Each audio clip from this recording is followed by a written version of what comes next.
मित्रांनो, आजपासून आपण नव्याने झिरो एरर PYQ सिरीज चालू करतोय। त्यातला जो काही पहिला भाग आहे, जे काही आपलं मार्केटमध्ये झिरो एरर मराठी उपलब्ध आहे, त्याच्यामध्ये आपण काय करणार आहोत की जे की प्रत्येक टॉपिक मधले जे काही महत्त्वाचे जे काही इम्पॉर्टंट जे काही IMP प्रश्न आहेत, त्या प्रश्नाचं स्पष्टीकरण आपण बघणार आहोत। याबरोबर प्रश्न वाचताना कसा वाचला पाहिजे, नेमक्या सिली मिस्टेक काय होतात ह्या आपण कशा बघणार आहोत, नेमक्या आपल्या चुका काय होतात परीक्षेमध्ये, मग त्या आपल्याला टाळायच्या असतील तर नेमकं हे लेक्चर बघणं गरजेचं आहे। या सगळ्या गोष्टीची चर्चा, या सगळ्या गोष्टीचा उहापोह पुढच्या काही मिनिटांमध्ये आपण करणार आहोत मित्रांनो। तर लक्षात घ्या की आता हे लेक्चर बघत असताना तुम्हाला काय करायचं आहे की आपलं झिरो एरर मराठी हे पुस्तक समोर ठेवायचं आहे आणि ते तुमचं लेक्चर तुम्हाला बघायला सुरुवात करायची आहे। आता सुरुवातीला आपण काय करूयात की शब्दांच्या जातीपासून सुरुवात करूयात। शब्दांच्या जाती, त्याच्यामध्ये नाम हे पहिले लेक्चर असेल, त्याच्यानंतर दुसरं नामाच्या विकरणावर असेल। बघा, नामाच्या विकरणामध्ये लिंग, वचन, विभक्ती, सामान्य रूप हे एक लेक्चर असेल आणि त्याच्यानंतर पुढचं जे लेक्चर असेल ते आपलं सर्वनाम विशेषणावर असेल। त्याच्या पुढचं जे लेक्चर असेल ते क्रियापद आणि क्रियापदाचे काळावर असेल। त्याच्यानंतर क्रिया विशेषणावर आणि शब्दयोगी अव्ययावर असेल आणि मग केवल प्रयोगी अव्यय आणि उभयान्वयी अव्यय याच्यावर एक लेक्चर असेल आणि मग आपण परत पाठीमागे येऊयात, भाषालिपी व्याकरणावर एक लेक्चर असेल आणि मग संधीवर असेल। असे आपण टप्पे करत करत साधारणतः 10-15 लेक्चर्स आपण याचे करणार आहोत। एक दिवस आड करून हे लेक्चर तुम्हाला बघायला मिळेल मित्रांनो, नक्कीच ही आपल्याला गोष्ट महत्त्वपूर्ण आहे। यातला पहिला प्रश्न आज जो बघायचा आहे, लक्षात घ्या, आजचा जो टॉपिक आहे तो शब्दांच्या जातीचा आहे।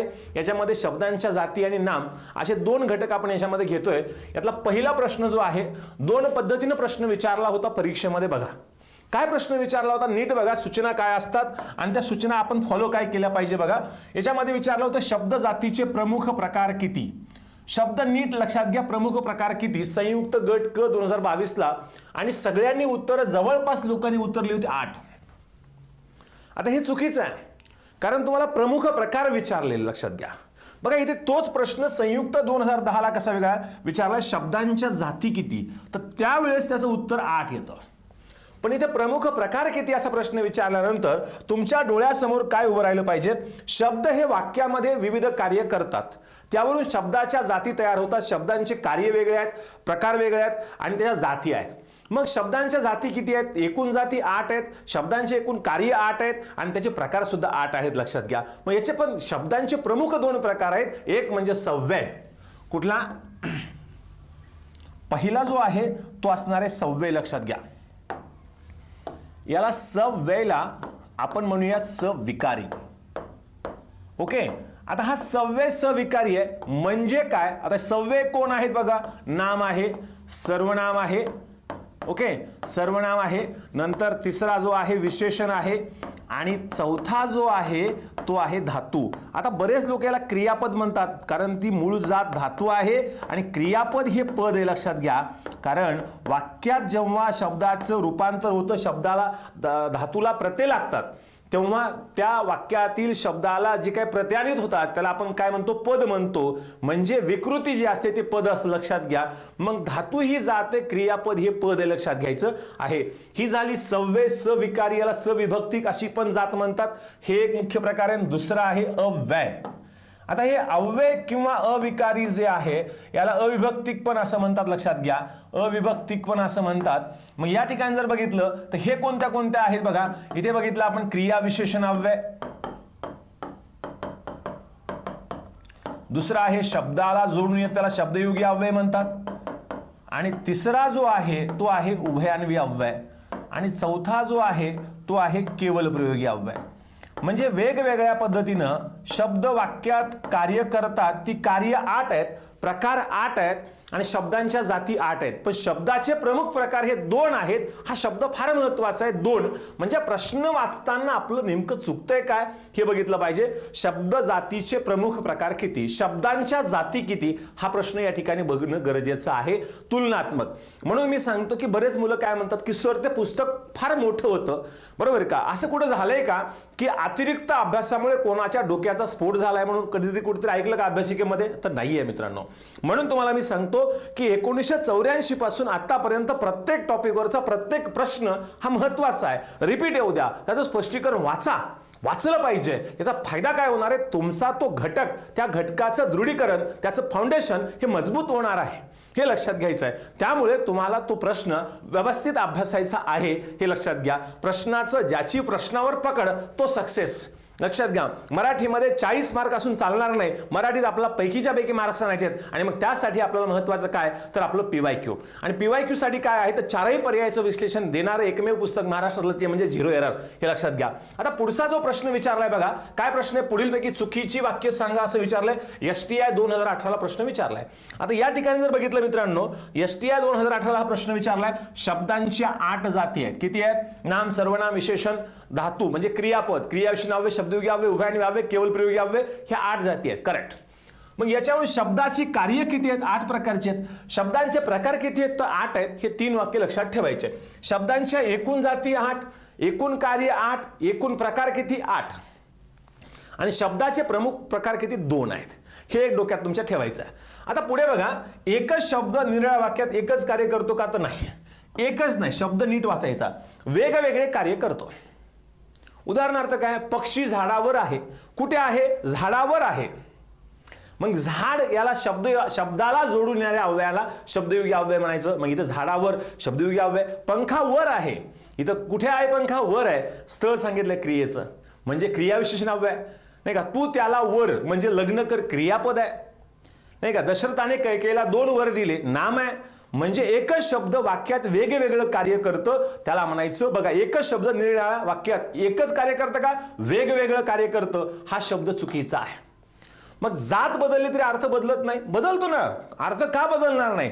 जात बदलल्यानंतर अर्थ बदलतो. गरीब हे विशेषण आहे, लक्षात घ्या. गरीब हे विशेषण आहे, पण याला ई प्रत्यय लागला की गरिबी तयार होतं. मग इथे काय झालेलं आहे तर याच्यामध्ये जर बघितलं आपण तर इथे जर बघितलं आपण तर इथे जात बदललेली आहे, लक्षात घ्या.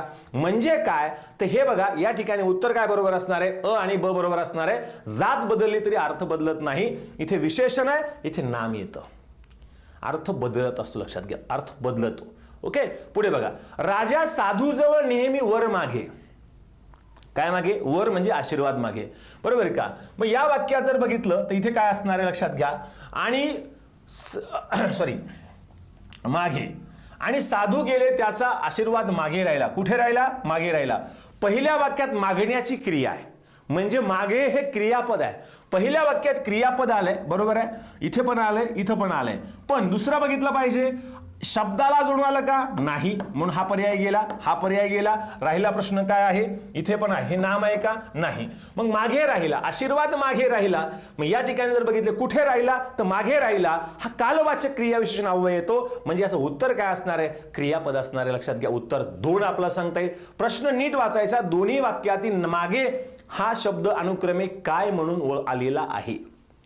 प्रश्न वाचत असताना आपण काय वाचतोय हे लक्षात घ्यायचं आहे. मग इथे आपला प्रश्न चुकणार नाही. आता बदल घडणे म्हणजे काय, व्याकरणातील या क्रियेला काय म्हणायचं बघा. नामाच्या सर्वनामाच्या विशेषणाच्या आणि धातूच्या रूपामध्ये लिंग, वचन, विभक्ती, काळ, अर्थ, पुरुष यांच्यामुळे विकार होतात म्हणजे बदल होतात. त्याला काय म्हणायचं? विकर म्हणजे काय तर बदल घडणे म्हणजे काय तर विकार होणे, बरोबर आहे का. आणि हा प्रश्न बऱ्याच वेळा विचारलाय. 2018 गट कला आलेला आहे, लक्षात घ्या. विकार होणे, नामाचे विकरण नावाचं एक चॅप्टर आहे. याच्यामध्ये नामाचे लिंग विकार, वचन विकार, विभक्ती विकार हे सगळ्यात महत्वाचे आहेत, जे की नामाच्या रूपामध्ये बदल होतात. कसे बदल होतात हे लक्षात घ्यायचं आहे. जर या ठिकाणी बघितलं मित्रांनो, समजा मुलगा हा जो शब्द आहे बघा, हा मुलगा हा जो शब्द आहे याच्यामध्ये लिंग विकार झाला, मुलगी झालं. विभक्तीचा वचनाचा विकार झाला, मुलगे झाला विकार, बदल झाला. आणि मुलग्यांनी आपण असंही म्हणू शकतो किंवा मुलांनी असं पण म्हणू शकतो. मग इथं जर बघितलं हे झालं, या ठिकाणी लिंग विकार झाला. ओके, लिंग विकार झाला म्हणजे बदल झाला. इथं वचन विकार झाला म्हणजे बदल झाला, एक लक्षात घ्या. आणि इथं विभक्तीचा विकार आहे, बरोबर का. कुठला विकार आहे या ठिकाणी? विभक्तीचा विकार झालेला आहे. म्हणजे बदल घडणे म्हणजे काय तर विकार घडणे. म्हणजे मुलगा हा शब्द जर बघितला, हा पुल्लिंग शब्द आहे, एकवचनी शब्द आहे. याच्यामध्ये लिंगामुळे स्त्रीलिंगी रूप बघितलं मुलगी, मुलगे अनेक वचन आहे, नपुसक लिंगी आहे, हा पण बदल झालेला आहे, लक्षात घ्या.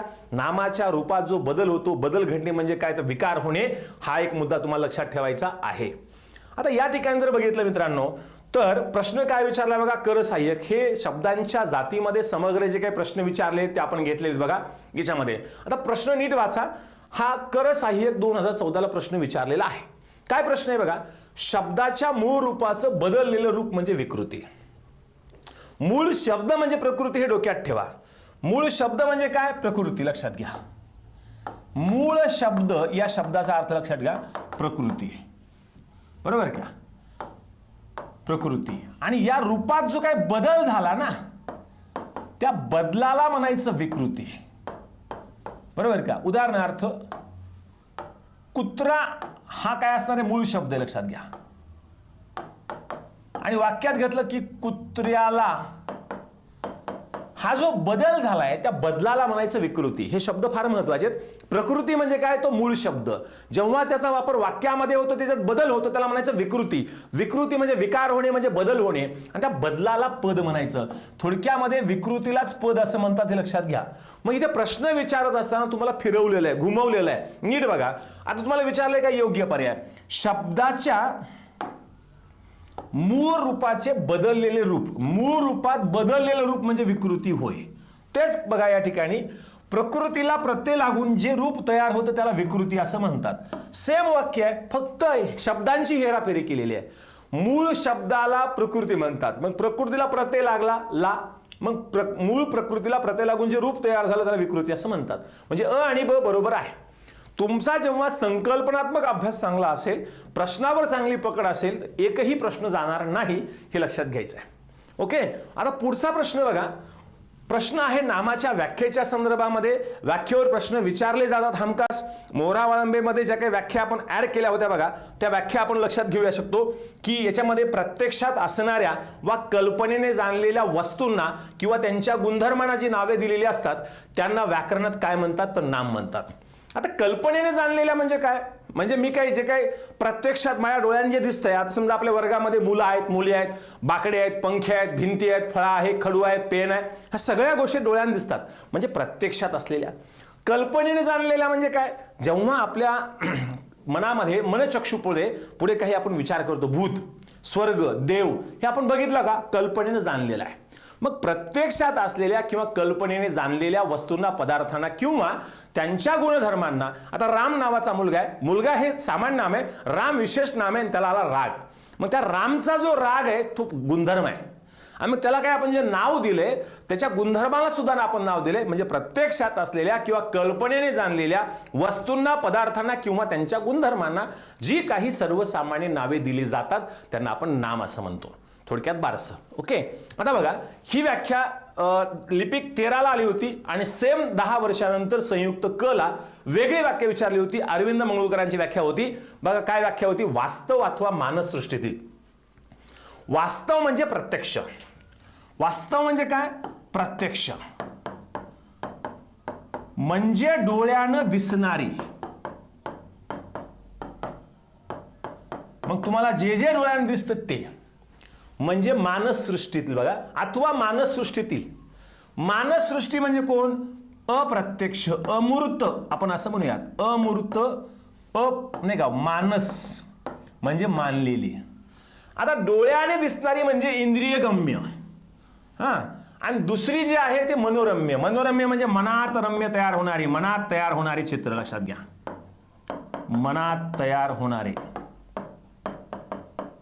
ओके. म्हणजे काय, तर प्रत्यक्षात असलेल्या वा कल्पनेने जाणलेल्या वस्तूंना, पदार्थांना किंवा त्यांच्या गुणधर्मांना फक्त शब्दांमध्ये बदल केलाय. मग हे म्हणजे काय असणार आहे, नाम असणार आहे मित्रांनो. मग आपण देत असताना सगळ्या व्याख्या आपण यामध्ये ऍड केल्या आहेत मित्रांनो, लक्षात घ्या. तर त्या व्याख्या परब सरांनी ज्या काही सांगितल्यात त्या परब सरांच्या ज्या काही व्याख्या आपण आहेत त्या आपल्या नोट्समध्ये आपण या ठिकाणी ऍड केलेल्या आहेत, शाश्वत नोट्स. ओके. पुढे बघा, पुढचा जो प्रश्न आहे हा अनुवादक ही एक सरळ सेवेची एक्झाम आहे. आगामी काळामध्ये तलाठी भरतीची परीक्षा, वेगवेगळ्या सगळ्या परीक्षा आता इकडे एमपीएससी घेणार आहे आणि याच्यामध्ये ही एक सरळ सेवाच आहे, जी की सरळ सेवा म्हणजे कुठेही पूर्व मुख्य मेन्स इंटरव्ह्यू असं नाहीये, डायरेक्ट रिक्रुटमेंट आहे. त्याला सरळ सेवा म्हणायचं. सरळ म्हणजे सोपी नाही, एमपीएससीच्या भाषात सोपे नाही, हे लक्षात ठेवा. म्हणजे तुम्हाला लक्षात काय ठेवायचं आहे की सरळ सेवा ही एमपीएससी कडे आली आहे, म्हणजे तुम्हाला मी अजून सांगतो departmental ASO, departmental STI, departmental PSI हे पेपर काढून बघा, किंवा इतर ज्या काही सरळ सेवा होतात ते काढून पेपर बघा, आणि तुमचे कंबाईन ग्रुप बी आणि ग्रुप सी चे पेपर काढून बघा. तुम्हाला तुलनेनं अवघड प्रश्न हे सरळ सेवेमध्ये आहेत, हे लक्षात घ्या. त्यामुळं तुम्हाला चांगला अभ्यास करावा लागणार आहे. ज्या ज्या विद्यार्थ्यांना अभ्यास करायचा आहे मराठीचा सरळ सेवेच्या माध्यमातून जरी करायचा असेल तर तुम्हाला सांगतो की तुम्हाला त्याचा व्यवस्थित अभ्यास करावा लागणार आहे, हे लक्षात घ्या. सरळ सेवेचा अभ्यास करणाऱ्या मुलांसाठी सुद्धा ही सूचना आहे. ओके, आपण सुरुवातीपासून सांगत आलो होतो की एमपीएससी कडे तलाठी जाणार आहे आणि सगळ्या सरळ सेवा सुद्धा इकडे तलाठी भरती आपली एमपीएससी कडे जाणार आहे मित्रांनो. आणि जे कंबाईनला अभ्यास करायचा आहे तोच सरळ सेवेला अभ्यास करायचा आहे, हे पण लक्षात ठेवा. आता पुढे बघा की आता इथे काय प्रश्न आहे, खालील विधाने वाचून अचूक पर्याय निवडा. नाम हा शब्द वस्तुवाचक आहे. व्यापक अर्थाने नाम हा व्यवहारामध्ये आपण व्यापक अर्थाने वस्तुवाचक मानलाय, म्हणजे तुम्ही आम्ही सुद्धा वस्तू आहोत. म्हणजे या वस्तुवाचक मध्ये काय तर वस्तू, प्राणी, पदार्थ या सगळ्याचा व्यापक अर्थाने समावेश होतो. त्यामुळे नाम हा शब्द वस्तुवाचक आहे, हे बरोबर आहे. मग नाम ही शब्दजाती विकार आहे का, विकारी आहे का, तर 100% आहे. कारण तिला लिंग, वचन, विभक्ती यांचे विकार होतात, म्हणजे त्याच्यामध्ये बदल होतो. त्यामुळे नाम ही शब्दजाती काय आहे, विकारी जाती आहे. त्यामुळे ते पहिले दुसरे वाक्य काय आहे, बरोबर असणार आहे. तुम्हाला विचारले वाचून अचूक पर्याय. अचूक म्हणजे बरोबर, हा शब्द फार महत्वाचा आहे. अचूक, अयोग्य हे जे शब्द आहेत याच्यामध्ये गफलत होते बघा. अचूक, अयोग्य म्हणजे चूक म्हणजे बरोबर, हे नीट बघा सगळे शब्द, याचा बराच हे होतो. विकार होताना नामाचे सामान्य रूप होत नाही, चुकीचं वाक्य आहे.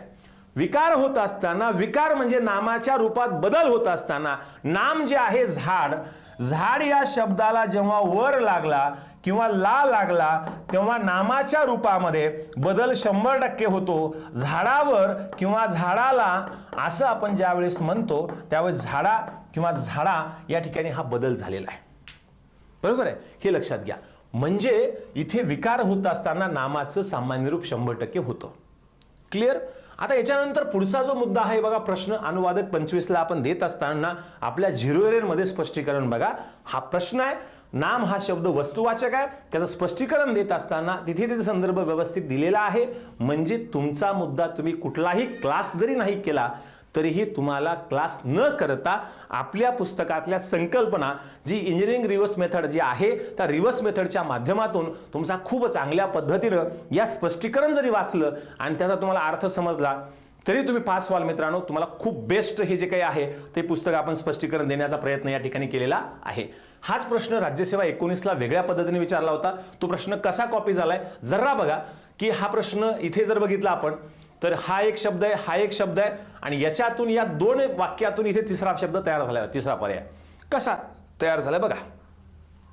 नीट प्रश्न बघा. आता प्रश्न असा आहे, पुढील विधाने वाचा व योग्य पर्याय निवडा. नाम हा शब्द वस्तुवाचक नाही. इथं काय आहे, नाम हा शब्द व्यापक अर्थाने आपण वस्तू म्हणून वापरला आहे, म्हणजे इथं आहे हा शब्द पाहिजे होता. ओके. मग इथे काय म्हणले, नाम ही शब्दजाती विकारी आहे कारण तिच्यामध्ये लिंग, वचन, विभक्ती यांचे विकार होतात आणि विकार होत असताना मूळ रूपामध्ये बदल होतो. म्हणजे थोडक्यात नामाचं सामान्य रूप होतं, विकार होताना नामाचे सामान्य रूप होते. हा पण बरोबर आहे, हे पण स्टेटमेंट बरोबर आहे. म्हणजे हे वाक्य काय आहे, हे चूक आहे. मग नाम या शब्द जातीतून प्राणी, पदार्थ व त्यांच्या ठाईचे धर्म या सगळ्यांचा बोध होतो, हे पण बरोबर आहे. का बरोबर आहे सांगतो, लक्षात घ्या.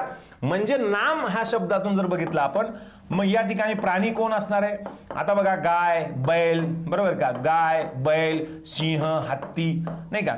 पदार्थ घ्या आपण, मुलगा पण पदार्थामध्ये येईल बघा या ठिकाणी. आता भिंत हा शब्द घेतला, बरोबर का, भिंत हा शब्द घ्या, दगड हा शब्द घ्या, कुठलाही शब्द घ्या, तो वस्तू असेल, पदार्थ असेल आणि त्यांच्या ठाई जे काही गुणधर्म आहेत. आता बर्फ आहे, बर्फाच्या ठाई ओलावा आहे, मिरची आहे, तिखटपणा आहे. त्यांच्या ठाई, त्यांच्यामध्ये असलेले जे काही गुणधर्म आहेत त्या गुणधर्मांना आपण नावं देतो. म्हणजे काय, नाम या शब्दातून प्राणी, पदार्थ व त्यांच्या ठाईचे धर्म, धर्म म्हणजे या शब्दाचा अर्थ होतो गुण किंवा भाव यांचा बोध होतो, लक्षात घ्या. म्हणजे याला म्हणायचं हे पण बरोबर वाक्य आहे. मग या ठिकाणी जर बघितलं ब आणि क हे वाक्य बरोबर असणारे पर्याय 3 प्रश्न नीट वाचायला पाहिजे. बऱ्याच वेळा परीक्षेमध्ये तुम्ही परीक्षेच्या बाहेर येता आणि प्रश्नपत्रिका जेव्हा चालता आपण असं म्हणतो शट यार, हे चुकलं माझं. कारण मला येत होतं तरीही चुकलं. याचं कारण आहे रिव्हिजन कमी पडणे आणि PYQवर पकड नसते. जसं सापावर गरुडाची पकड असते बघा, तो पायामध्ये ठेसून ठेवतो आणि त्याच्या परिस्थितीवर तो ठाम उभा राहतो, त्या पद्धतीप्रमाणे तुम्हाला काय करायचं मित्रांनो, PYQवर पकड आणायची आहे. आणि एकदा का PYQवर तुमची चांगली पकड आली, तुम्हाला नापास करणारा कोणीच नाही मित्रांनो, लक्षात घ्या. तुम्ही पासच होणार आहे, बरोबर आहे का. मग यासाठी PYQवरची पकड अत्यंत महत्त्वाची आहे. आता सातत्यानं भाववाचक नामावर प्रश्न विचारले जातात. काय म्हटले बा, सामान्य नाम, विशेष नाम, विशेषणे, धातू, अव्यय यांना जेव्हा यत व पण पणा ता गिरी ऐक हे प्रत्यय लागून भाववाचक नामे तयार होतात. मग याच्यामध्ये यत व पण पणा ता गिरी ऐक हे प्रत्यय पाठ पाहिजेत. आता बघा हा प्रश्न सोडवायचा आपल्याला. बघा काय गट ब 24 ला प्रश्न आलाय, किती सेकंदात. हा मी तुम्हाला अजून एक मुद्दा सांगतो की या ठिकाणी तुम्हाला लक्षात ठेवायचं की बघा, मराठी हा विषय तुम्हाला पैकीच्या पैकी मार्क्स देतोच, पण त्याबरोबर तुम्हाला वेळ सुद्धा कमी वेळेमध्ये हा पेपर सुटतो. आणि जो काही 8-10 मिनिटं वेळ वाचणार आहे तो तुम्हाला इंग्रजीसाठी, इंग्रजीमध्ये पैकीच्या पैकी मार्क्स आणण्यासाठी, म्हणजे 40+45+ इंग्रजीमध्ये सुद्धा आता येत आहेत मार्क्स, आणि ते आणण्यासाठी तुम्हाला 10 मिनिटं फार महत्त्वाचे आहेत. आणि ते कसे वाचवायचे हे मी तुम्हाला सांगतो. आता हा प्रश्न बघा, तुम्हाला आपण वाचले, पुस्तक वाचले बघा, की यत व पण पणा ता गिरी ऐक, नाम सर्व सामान्य नाम असेल, विशेषण असेल, धातू असेल, यांना जेव्हा यत व पण पणा ता गिरी एक प्रत्यय लागतात आणि भाववाचक नामे तयार होतात. बघा वकिली ई प्रत्यय लागला, सुंदर ई प्रत्यय, सुंदर सौंदर्य, दास्य य प्रत्यय लागला, गारवा वा प्रत्यय लागला. ही कोणत्या प्रकारचे नाम आहेत? यत व पण पणा ता गिरी ऐक, भाववाचक बघायची पण गरज नाही. गोडवा, वकिली, गारवा वाचलं, संपला विषय. भाववाचक नामे 10 सेकंदाच्या आत हा प्रश्न सुटतो. आणि याच्यावर सतत प्रश्न विचारले बघा. गोडवा काय असणार आहे? भाववाचक नाम आहे. संयुक्त गट क 23 ला विचारले, गोडवा, गारवा, ओलावा. बघा प्रश्न कसे तयार होतात बघा. आता हा प्रश्न बघा, पुढील विधाने वाचून योग्य पर्याय निवडा. राज्यसेवा 2024 ला, म्हणजे लेटेस्ट झालेली राज्यसेवा 24, 2025 ची राज्यसेवा पार पडली नाही. ज्या पुस्तकामध्ये असं असेल ती डिस्क्रिप्टिव्हची परीक्षा, लक्षात घ्या. 2025 ची राज्यसेवा ही डिस्क्रिप्टिव्हची आहे आणि 2024 ची राज्यसेवा पार पडलेली आहे. मला काही मुलांनी प्रश्न विचारला असं, तुम्ही नव्याने काही प्रश्न ऍड केलेत का? तर मित्रांनो नव्याने प्रश्न ऍड केलेत, पण 2024च्या परीक्षा 25 मध्ये पार पडल्यात, पण त्या आहेत कधीच्या? 2024च्या. आता गडव होणारी जी आहे ती 2025 ची होणार आहे, लक्षात घ्या. जी 17 मेला असणार आहे, जून मध्ये असणार आहे गटकची त्या परीक्षा. आणि आता राज्यसेवेला प्रश्न विचारणं ते ऑब्जेक्टिव्ह असणार का? ते नाही, ते 10-12 प्रश्न असतील, ते लक्षात घ्या, ते आपण तेही बघू. ओके. आता प्रश्न बघा, व्यक्तीचा, वस्तूचा किंवा प्राण्याचा गुणधर्म किंवा स्वभाव दाखविणाऱ्या नामाला भाववाचक नाम म्हणतात. करेक्ट. व्यक्ती, वस्तू, प्राणी, पदार्थ यांच्यामध्ये गुण किंवा भाव दडलेले असतात. यांच्यामध्ये गुण किंवा भाव किंवा धर्म यांचा बोध होतो, त्याला भाववाचक नाम म्हणतात. बरोबर का. भाववाचक नामाला धर्मवाचक नाम पण म्हणतात, लक्षात घ्या. काय म्हणतात?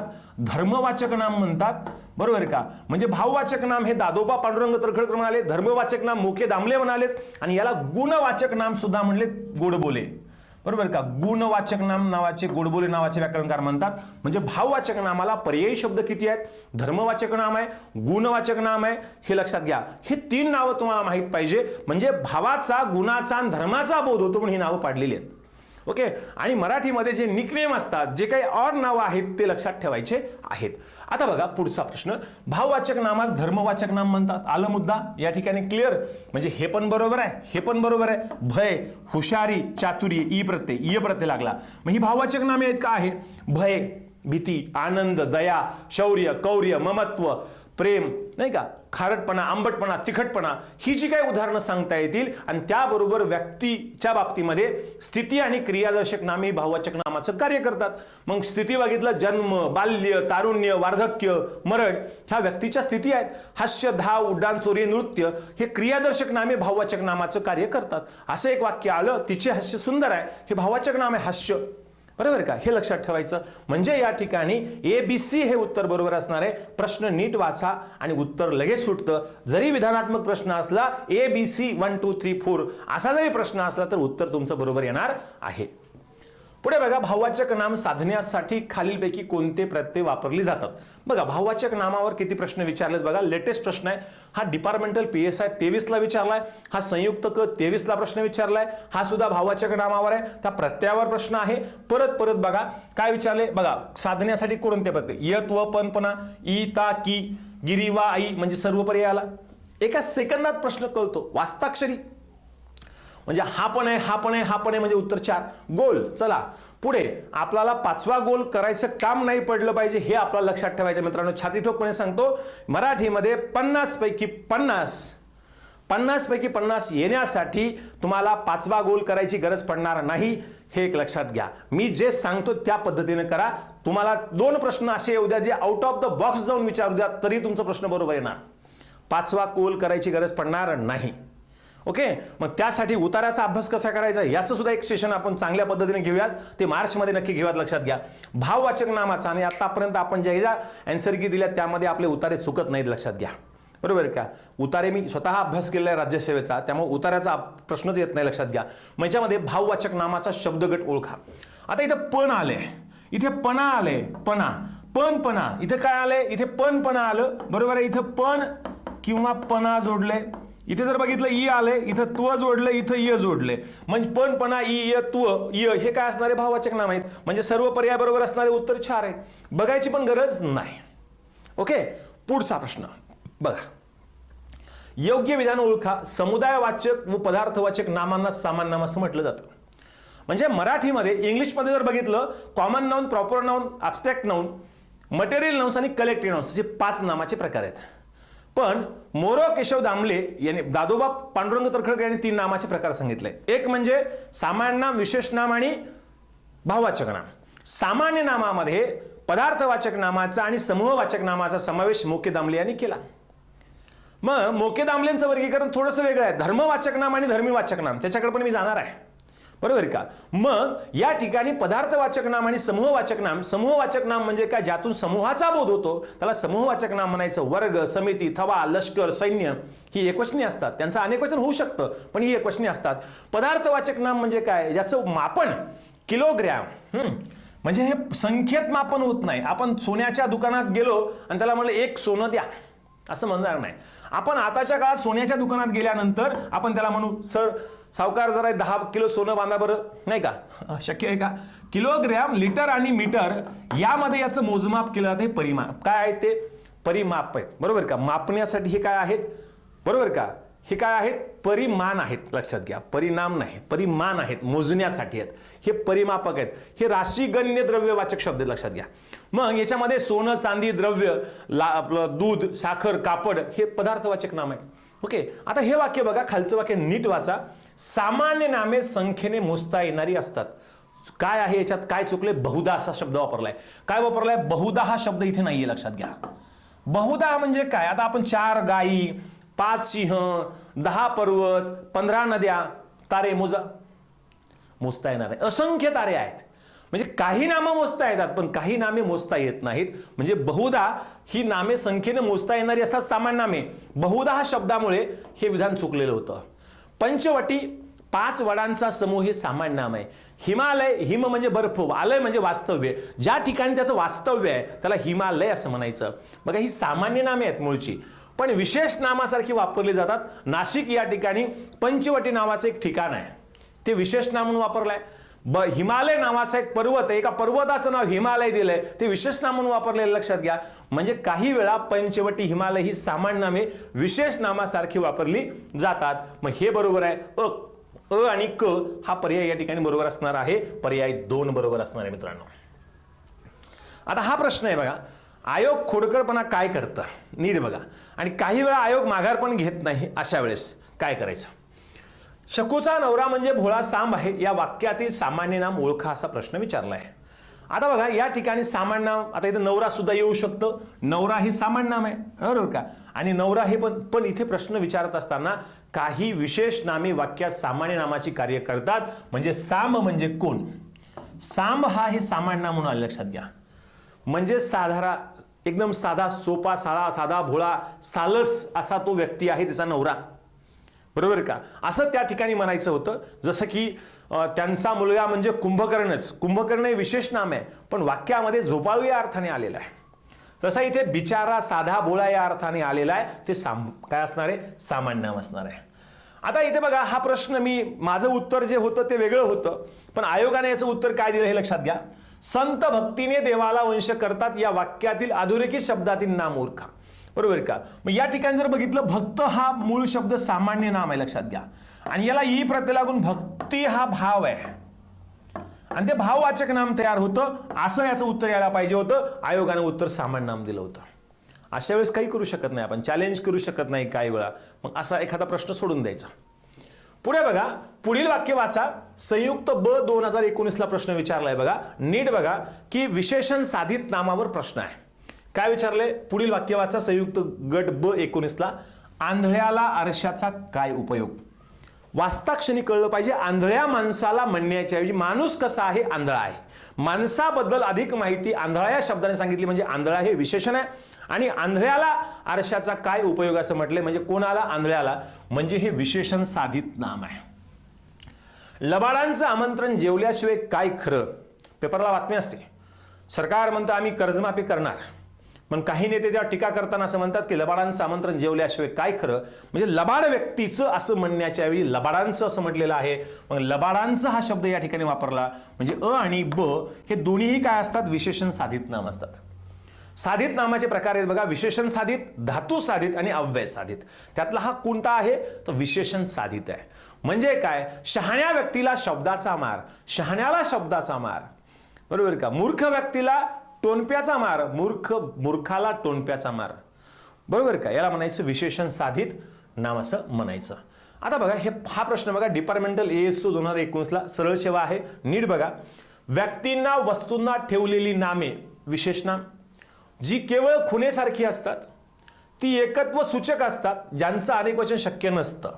आता बघा विशेष नाम काय आहे? व्यक्तींना वस्तूंना ठेवलेली नामे आहे, बरोबर आहे, जी केवळ खुणेसाठी असतात. बघा म्हणजे विशेष नामाला स्वतःचा अर्थ नसतो, विशेष नामाला स्वतःचा अर्थ नसतो, ते फक्त खुणेसाठी असतं. समजा एखाद्या मुलाचं नाव आहे आनंद आणि तो दुःखी असेल तर नाही चालणार. एका मुलीचं नाव आहे शांती आणि ती नळावर जाऊन भांडणं करते, ती कुठली शांती आली? विशेष नामाला स्वतःचा अर्थ नसतो, ते केवळ खुणेसाठी, ओळखण्यासाठी केलेलं आहे. त्यामुळे हे सुद्धा वाक्य बरोबर आहे. आता जी एकत्व सूचक असतात, एकत्व सूचक म्हणजे ती एकवचनी असतात, त्याचं अनेक वचन होत नाही. आपल्या वर्गात 10 संदीप आहेत म्हणतो का? आमच्या वर्गात संदीपी आहेत. 4 राधा आहेत, आपल्या वर्गात राधे आहे असं म्हणतो का? नाही म्हणणार. लक्षात घ्या, ती विशेष नामं एकवचनी असतात, भाववाचक नामं एकवचनी असतात, लक्षात घ्या. आणि त्यांचा जर अनेक वचन करण्याचा प्रयत्न केला तर त्या वाक्यात ते विशेष नाम, ते एक भाववाचक नाम सामान्य नामाचं कार्य करतं, हे आपण लक्षात ठेवलं पाहिजे. आता पुढे बघा, ज्याचं अनेक वचन शक्य नसतं, होत नाही, त्यामुळे हे पण बरोबर, हे पण बरोबर आहे. पर्याय 4. पुढे बघा, खालील योग्य वाक्य ओळखा. राज्यसेवा 18ला हा प्रश्न विचारलाय बघा. एकदम चुन के प्रश्न आपण आणलेत बघा तुमच्या समोर, आणि असेच प्रश्न आपण डेली घेऊ. एक दिवस आड करून हा व्हिडिओ टाकू, जेणेकरून तुम्हाला तुमच्या जे काही ज्या 1984 पर्यंत असा जो हटके प्रश्न आहे, ज्याच्यामध्ये तुम्हाला फायदा होणार आहे, ज्याच्यातून तुमचं रिव्हिजन चांगलं होणार आहे, ते सगळे प्रश्न आपण याच्यामध्ये घेऊयात. बघा, नाम हा अविकारी शब्द आहे का? नाही, तो विकारी आहे. मुळात चुकला. एका जातीच्या वस्तूंना सामान्यपणे समान गुणधर्मामुळे जे काही सामान्यपणे नावे दिली जातात त्याला विशेष नाम म्हणतात का? नाही, त्याला सामान्य नाम म्हणतात. जेव्हा एखाद्या वस्तूला विशेष नाव त्याला काय म्हणायचं? विशेष नाम म्हणतात. इथं पण चुकलं, इथं पण चुकलं, संपला विषय. मग आता प्रश्न काय? गुण, दोष, धर्म इत्यादीचा बोध त्याला भाववाचक नाम म्हणतात. हा बरोबर आहे. प्रश्न जरी मोठा असला तर उत्तर मात्र लवकर येऊ शकतं, बरोबर का? हे लक्षात घ्यायचं. पुढे बघा, पुढीलपैकी कोणत्या पर्यायातील अधोरेखित शब्द हा नाम आहे? काय विचारलंय तुम्हाला? नाम विचारलंय. त्या दुष्टाने बरोबर दाव साधला. दुष्ट व्यक्तीने म्हणण्याच्या ऐवजी दुष्टाने. मग इथे काय झालं? हे विशेषण साधित नाम आहे, विशेषण साधित नाम आहे, बरोबर का? दुष्टाने असं म्हटलंय. आणि एक म्हातारा माणूस लक्षात घ्या, एक म्हातारा माणूस कसा आहे? म्हातारा आहे. मग इथे विशेषण आहे, लक्षात घ्या, आणि इथे नाम आहे. ह्यात हे नाम होईल का? या वाक्यात नाम नाहीये, अधोरेखित शब्द नाम आहे. मग कोणत्या वाक्यामध्ये? फक्त अ मधील आहे, लक्षात घ्या. एक म्हातारा पायरीवर बसला होता, मग असं वाक्य असतं तर मग ते उत्तर आलं असतं. पण या ठिकाणी अ हा काय असणार आहे? बरोबर असणार आहे. ब चुकीचा आहे. आता बघा, प्रश्न विचारताना काय विचारलाय? तुम्ही माझ्यावर विश्वास ठेवा, भाव आहे. माझा तुमच्यावर विश्वास आहे, तुमचा माझ्यावर विश्वास आहे, हा भाव आहे. पण विश्वास IPS झाला, विश्वास शाळेत गेला, हे मुलाचं नाव आहे. म्हणजे काही भाववाचक नामे वाक्यात विशेष नामाची कार्य करतात. नाही का? आनंद आनंदी, आनंद आनंदीकडे, जिकडे तिकडे चोहीकडे, म्हणजे काय? आनंद हे काय आहे? भाव आहे. पण आनंद गावाला गेला, मुलाचं नाव आहे. म्हणजे काही भाववाचक नामे वाक्यात विशेष नामाचे कार्य करतात, तसं दुसऱ्या वाक्यात काय आले, विशेष नाम आले आणि पहिल्या वाक्यात भाववाचक नाम आहे, पर्याय ब बरोबर असणार आहे, 2 उत्तर आहे. अशा प्रश्नांमध्ये घाबरून जायचं नाही. गट ब 18ला प्रश्न विचारला मित्रांनो, असे प्रश्न विचारले जातात. आता बघा पुढील विधाने वाचा. राज्यसेवा 2017ला प्रश्न विचारलाय. विशेष नामे व भाववाचक नामे नेहमी नामे ही एकवचनी असतात. करेक्ट. यांचं अनेकवचन होत नाही. सामान्य नामाचंच अनेकवचन होतं. नदी, नद्या. बरोबर का? मग हे लक्षात घ्यायचं आणि हे विधान माहित असलं तर हे बरोबर आहे. मग सामान्य नामाचं अनेकवचन शक्य असतं ना. नदी, नद्या याच्यावरनं विचारलंय, असते. म्हणजे ही चूक आहे. सामान्य नामे कधी कधी विशेष नामाचं कार्य करतात. आता तारा, आकाशात अनेक तारे आहेत, पण आमच्या शेजारची तारा शाळेत जाते, मुलीचं नाव आहे बेबी, मुलीचं नाव आहे नगर, शहराचं नाव आहे, पण आपण काय म्हणलो, मी आत्ताच नगरहून आलो, बेबी PSI झाली. म्हणजे काही सामान्य नामे वाक्यामध्ये विशेष नामाचं कार्य करतात. हे बरोबर आहे. अ आणि क असा पर्याय या ठिकाणी बरोबर असला पाहिजे. म्हणजे या ठिकाणी जर बघितलं आपण तर इथे ब चूक आहे. बघा आता इथे झांबळून जायचं नाही, लक्षात घ्या. आता हा प्रश्न जो आहे ना, नीट बघा. पुढील विधाने वाचा असं म्हटलंय. अ आणि क बरोबर आहे, पर्यायात कुठेही नाही. मग घाबरून जायचं का, म्हणायचं का आपण रद्द झाला नाही. आपण ब चूक आहे ना ब चूक, बघ इथे पर्याय 3. बरोबर आहे का? असाही प्रश्न तुम्हाला परीक्षेला येतो, जो तुम्हाला घाबरवणार आहे, जो तुम्हाला फसवणार आहे. पुढे बघा, पुढील विधाने वाचा. गंगा, सिंधू, तापी ही नद्यांची नावे विशेष नामे आहेत, परंतु ही नदी हे सामान्य नामापासून जातीवाचक आहे. बघा, ज्या नामाने समूहातून एका जातीच्या समान गुणधर्मावळी बोध त्याला आपण जातीवाचक नाम असं म्हणतो, ते म्हणजे सामान्य नाम आहे. म्हणजे या ठिकाणी पहिलं वाक्य काय आहे, बरोबर आहे. ही नद्याची नाव आहेत, विशेष नाम आहे, नदी हे सामान्य नाम आहे. हे वाक्य बरोबर आहे, जातीवाचक नाम आहे. बरोबर आहे. स्वाधीन, हिमांशू, लक्ष्मण ही मुलाची नाव आहेत, ती विशेष नाम नाहीत असं म्हटले, ती विशेष नामे आहेत. यामुळे हे चुकीचं आहे. परंतु मुलगा हे सामान्य नाम असून ते व्यक्तिवाचक आहे का, नाही, ते काय आहे, जातीवाचक नाम आहे. स्वाधीन, हिमांशू, लक्ष्मण ही मुलाची नावं आहेत, विशेष नामे, ती व्यक्तिवाचक नाम आहेत. लक्षात घ्या. आता सामान्य नामाचं अनेकवचन होत नाही का, तर होतं, त्यामुळे हे चुकीचं आहे. विशेष नामाचं अनेकवचन होतं का, नाही होत, हे चुकीचं आहे. म्हणजे या ठिकाणी जर बघितलं तर काय बरोबर असणार आहे, लक्षात घ्या. म्हणजे ब क ड चूक असणार आहे, अ बरोबर असणार आहे. प्रश्न नीट बघा. इथे चूक आहे, हे चूक आहे, ब क ड चूक आहे, अ बरोबर आहे. आपण शोधतोय अ बरोबर कुठंच नाहीये. आता काय करायचं, मग घाबरून जायचं का. मग या ठिकाणी बघा, विधान ब क ड चूक आहे, उत्तर 2 आहे. असे प्रश्न असतात आणि हेच बारकावे आपल्याला आयोगाच्या पॅटर्न मध्ये समजून घ्यायचे आहेत. ओके, पुढे बघा. पुढचा प्रश्न झाला. तर मित्रांनो, हे शब्दांच्या जातीमध्ये जे काही सुरुवातीला प्रश्न विचारलेत ते प्रश्न मी या ठिकाणी घेतले आणि त्याच्यानंतर नामाचे काही महत्त्वाचे प्रश्न मी या लेक्चरमध्ये घेतलेले आहेत. पुढच्या लेक्चरमध्ये आपण एक दिवस आड करून हे लेक्चर आपण बघू. 0 एरर एकदम व्यवस्थित व्याकरणामध्ये आपण एक असे काही प्रश्न आहेत जे महत्त्वाचे आहेत, ते प्रश्न आपण यूट्यूबला घेऊ तुमच्यासाठी. मित्रांनो, पुढच्या लेक्चरमध्ये नामाच्या विकरणामध्ये लिंग, वचन, विभक्ती आणि सामान्य रूप या 4 घटकावरचं लेक्चर पुढचं असेल. असं हळूहळू आपण जाऊयात, एकदम याला तोडूयात आणि तुमचा कॉन्फिडन्स वाढवूयात. मित्रांनो, असंच तुम्ही कंटिन्यू शाश्वत अकॅडमीला जॉईन राहा आणि या ठिकाणी आपण भेटूयात. धन्यवाद. आणि सगळ्यांना विनंती आहे, 0 एरर मराठीचा अभ्यास तुम्हाला करावाच लागणार आहे. जर तुम्हाला गट ब आणि गट क पार करायची असेल, सरळ सेवा जर पार करायची असेल, तर तुम्हाला 0 एरर मराठी, 0 एरर इंग्लिश शिवाय मराठी इंग्रजीमध्ये मार्क्स येणं अपरिहार्य आहेत. लक्षात घ्या, मार्क्स येणारच नाहीत. तर तुम्हाला इथे जर मार्क्स आणायचे असतील तर योग्य चांगली पुस्तकं, चांगले संदर्भ वाचायचे असेल तर ही 2 पुस्तकं तुम्हाला महाराष्ट्रामध्ये 4ही पर्यायाचं विश्लेषण उपलब्ध आहेत, ते नक्की वाचू शकता. मित्रांनो, धन्यवाद.